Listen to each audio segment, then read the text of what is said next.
Hi, good day everyone. I'm Joyce Garcia Veloño and this is my presentation about Project 1 in midterm. Before I start this discussion, let me present to you the task that given to us. Each student must create a video recorded lecture presentation covering the following two requirements. Number 1, labor-related incident, and number 2 is Filipino labor leader. Let's start in labor-related incidents. So, makikita niyo po dito sa mga picture na to is yung rally o yung mga nagpo-protesta po para po dun sa karapatan nila bilang isang manggagawa.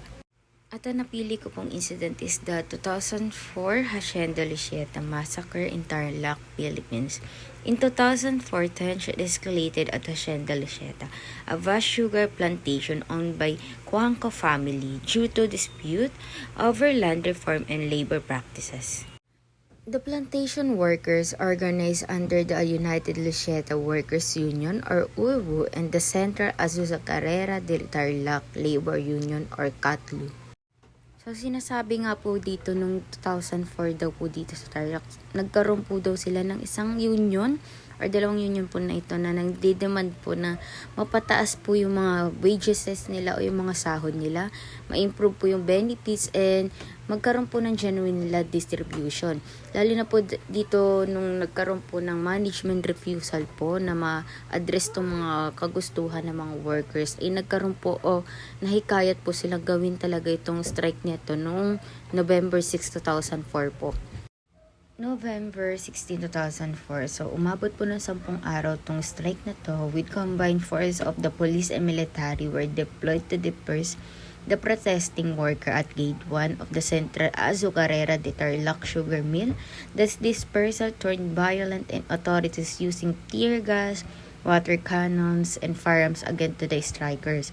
The confrontation resulted in the deaths of 7 individuals and injuries to at least 121 others, including children. Additionally, 133 protesters were arrested and detained. Sinasabi nga daw po dito na marami po talagang naapektuhan dito sa 10-day strike po na ito nila na naganap noong November 16, 2004. Maraming ang nasawing buhay, maraming nasugatan, at mas sinasabi po dito na marami pong nakulong dahil po dito sa ginawa nilang protesta. Isa lang naman po ang gusto nila, yung mapataas, yung kahalagahan nila at mabigyang halaga yung trabaho na ibinibigay po nila dun sa lugar nila. Let's proceed in Filipino labor leaders. At ang napili ko pong leader is Ricardo Ramos, the president of the Central Azucarera de Tarlac Labor Union or CATLU. On October 25, 2005, Ricardo Ramos was fatally shot by unidentified armed men believed to be associated with the 7th Infantry Division of the Philippine Army. At the time of his assassination, Ramos had just finished distributing unpaid wages to union members, a victory achieved through their strike efforts. Ito po yung kanina nating diniscuss na about po dun sa mga strikes po na nangyari noong 2004 sa Tarlac po. So, let's discuss about his contribution to the labor movement. As the president of CATLU, Ramos was instrumental in leading strikes and labor action, advocating for fair wages and improving working condition for sugar plantation workers. Sinasabi po dito na malaki talaga yung na-contribute po nito ni Ricardo Ramos when it comes to sugar plantation workers po. Pinaglaban niya po talaga yung mga karapatan nila bilang isang manggagawa, lalo na po sa mga pasahod, sa mga kondisyon or sa mga pagpapahalaga na dapat na natatanggap ng mga trabahador po na ito sa lugar na ito, sapagkat hindi naman po biro yung ginagawa nilang trabaho. Syempre sa hirap din po ata ng buhay ng mga araw na yun, hindi po basta-basta na kinikita yung pera, kaya ipinaglaban niya po talaga yung karapatan ng mga tao na ito para po may ipapambuhay po sa pamilya nila. Lastly, let's discuss about his legacy. Ramos' assassination drew significant attention to the danger faced by the labor leaders in the Philippines. His death became a symbol of the struggle against labor repression and underscored the urgent needs for protecting workers' rights and ensuring justice for victims of extrajudicial killing.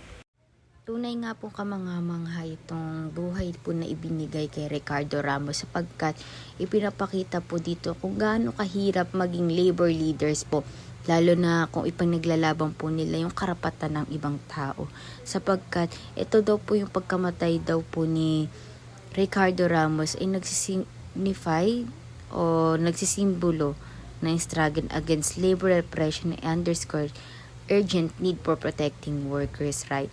So sinasabi po dito na rin na yung buhay po na ibinigay ni Ricardo Ramos sa mga manggagawa na ito ay tila kamangha-mangha po talaga at hindi po masusuklian ng kahit anuman.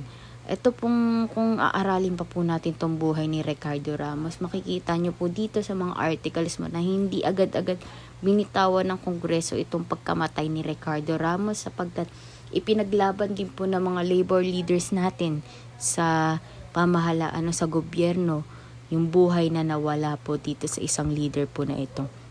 At dito na po nagtatapos ang aking project in midterm. Sana may natutunan po kayo at maraming salamat po.